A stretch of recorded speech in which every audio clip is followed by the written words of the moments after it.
نحمدہ ونصلی ونسلم علی رسولہ الکریم اما بعد اعوذ باللہ من الشیطان الرجیم بسم اللہ الرحمن الرحیم وذروا ظاہر الاسم وباطنہ صدق اللہ العظیم اللہم صلی علی سیدنا و مولانا محمد معدن الجود والکرم وآلہ وصحبہ وبارک وسلم۔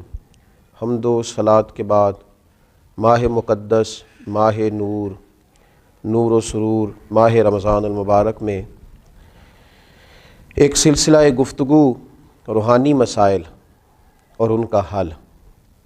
ہمارے ہاں سادہ لو طبقہ یہ سمجھتا ہے کہ روحانی مسائل کا تعلق شاید کالے جادو سے، تعویذ گنڈے سے، بد نظری سے اور کسی شخص کے کسی کے خلاف کوئی عمل کرا دینے سے ہوتا ہے، اور شاید روحانی مسائل کا تعلق جنات، آسیب اور انہی چیزوں کے ساتھ صرف وابستہ ہے۔ حالانکہ ہمارے جو روحانی مسائل ہیں انہوں نے تو ہمارے سارے ظاہری مسائل کو بھی بگاڑ دیا ہے۔ ہمارے دل کے بگاڑ نے ہمارے وجود کے بگاڑ پر اور ہمارے اعمال کے بگاڑ پر بہت بڑا کردار ادا کیا ہے۔ یہ روحانی مسائل کیا ہیں؟ یہ روحانی مسائل دراصل باطنی مسائل ہیں۔ قرآن مجید فرقان حمید ارشاد فرماتا ہے کہ وَذَرُوا ظَاهِرَ الْإِثْمِ وَبَاطِنَهُ، ظاہری گناہ بھی چھوڑ دو اور باطنی گناہ بھی چھوڑ دو۔ صاحب تفسیر ساوی اس کی تفسیر کرتے ہوئے فرماتے ہیں کہ ظاہری گناہ تو انسان کے یہ ہے نا، جیسے معاذ اللہ کسی نے قتل کر دیا، ڈاکہ ڈال دیا، بددیانتی کر لی، خیانت کر لی، اور باطنی گناہ یہ ہے کہ اس نے حسد کیا، تکبر کیا، بغض رکھا، بدگمانی کی، برا سوچا، اپنے دل کے اندر اس نے کینہ پروری کی۔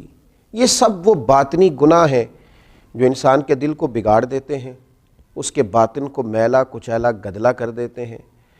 انتہائی خوبصورت، نفیس، پڑھے لکھے، صاف ستھرے، سمجھدار، اچھے گھرانے کے لوگوں کو یہ باطنی گناہ اس طرح کا بنا دیتے ہیں کہ وہ ایک خود غرض انسان بن جاتا ہے، اس کا رویہ انسانوں کے حق میں انتہائی بد اخلاقی کا ہو جاتا ہے۔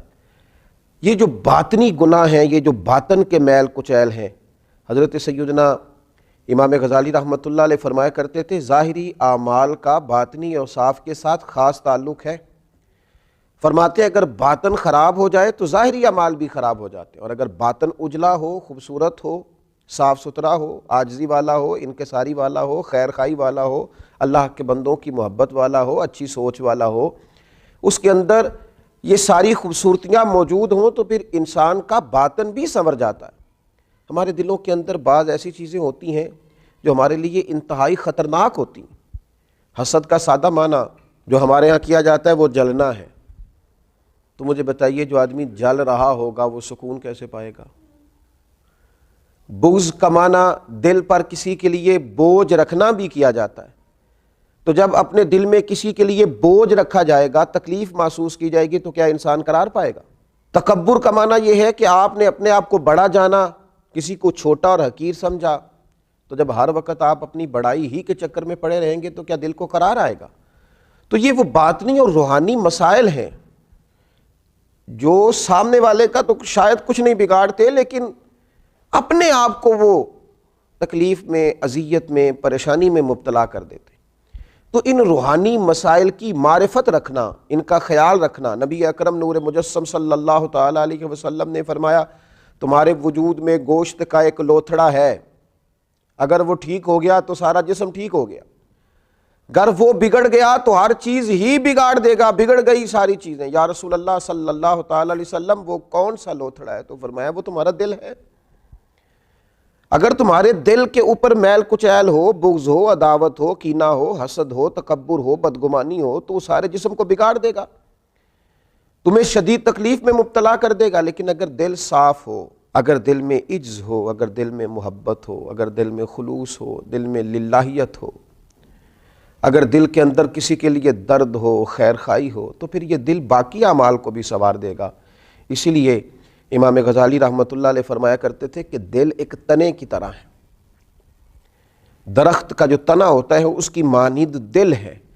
اگر تمہارا دل صاف ہے تو پھر جو اوپر شاخیں لگیں گی تنے کے وہ بھی خوبصورت لگیں گی، پھول لگیں گے، پھل لگیں گے، توانائی ہوگی، لیکن اگر دل ہی بگڑ گیا ہے، پاک ہوئے تے پاک ہی ملدا ہی تے بنا پاکوں پاک نہیں ملدا، سارے جسم دے دھون دے نالوں اکو تولا ہے ٹکڑا دل دا۔ اور اقبال کہنے لگے دل بیدار پیدا کر، کہ دل خوابیدہ ہے جب تک، نہ تیری ضرب ہے کاری نہ میری ضرب ہے کاری۔ دل اگر صاف ہو، یہ جو باطنی ہمارے مسائل ہیں، یہ جو روحانی مسائل ہیں، جب تک ان کا ادراک نہیں ہوتا، اعلیٰ حضرت فاضل بریلوی رحمۃ اللہ علیہ فتاوی رضویہ شریف میں ارشاد فرماتے ہیں کہ جو مسائل ہیں نا علم قلب کے، دل کے جو مسائل ہیں، فرماتے ہیں یہ بھی فرض ہے ان کا سیکھنا بھی۔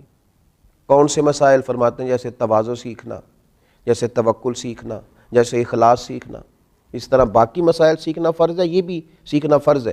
اور فرماتے ہیں جس طرح بہت سے حرام چیزوں کی معلومات ہونی چاہیے کہ یہ ٹھیک نہیں، یہ منع ہے، یہ درست نہیں ہے، اس سے اللہ رسول ناراض ہو جائیں گے، اسی طرح جو محرمات باطنیہ ہیں، یعنی تکبر ہے، ریا ہے، عجب ہے، حسد ہے، ان کی معلومات ہونا بھی ہر مسلمان کے لیے فرض ہے۔ اور پھر آگے چل کے آپ ارشاد فرماتے ہیں عظیم روحانی پیشوا سلسلہ قادریہ کے عظیم روحانی بزرگ اعلیٰ حضرت فاضل بریلوی رحمۃ اللہ علیہ ارشاد فرماتے ہیں جس طرح پنجگانہ نمازوں کی فرضیت جاننا ضروری ہے، اسی طرح حصول اخلاص کا علم ہونا بھی ضروری ہے، اس لیے کہ ہر عمل کی صحت، ہر عمل کا ٹھیک ہونا، اللہ کی بارگاہ میں قبول ہونا اخلاص ہی کی بنیاد پر ہے۔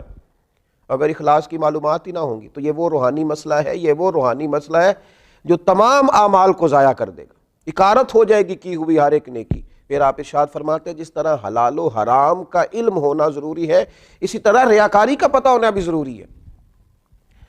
فرماتے ہیں بڑے بڑے عابد ہیں، بڑی بڑی بہترین عبادت ہے، پر اپنے دکھاوے کی وجہ سے، ریاکاری کی وجہ سے اس عبادت کو ضائع کر لیتے ہیں۔ اعلیٰ حضرت فاضل بریلوی رحمۃ اللہ علیہ فرماتے ہیں جس طرح ظاہری اعمال، ان کے فرائض، سنن، واجبات کا جاننا ضروری ہے، اسی طرح انسان کے لیے خود بینی اور حسد کے مسائل کا جاننا بھی ضروری ہے، اس لیے کہ حسد تو اعمال کو کھا جاتا ہے جس طرح لکڑیاں کھا جاتی ہیں۔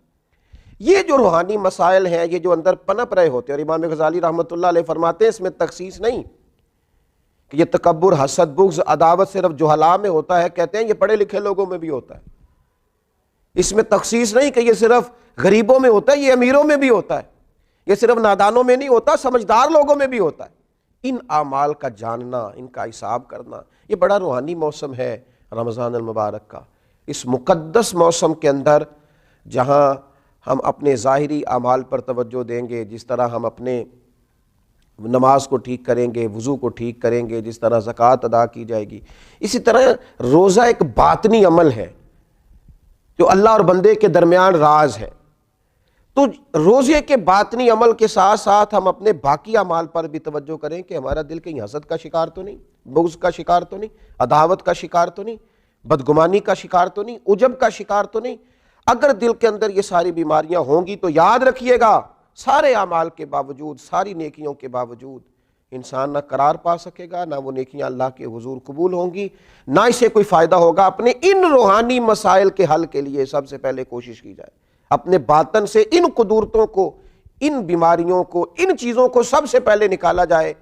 اگر دل صاف ہو جائے، دل پاک ہو جائے، دل طہارت والا ہو جائے، دل عاجزی والا ہو جائے، دل درگزر والا ہو جائے، دل خلوص والا ہو جائے، للہیت والا ہو جائے، دل اللہ کی محبت والا ہو جائے، رسول اللہ کی غلامی والا ہو جائے، تو پھر دل دریا سمندروں ڈونگے کون دلاں دیاں جانے، 14 طبق ساڈے دلے دے اندر اسی تمبو وانگوں تانے۔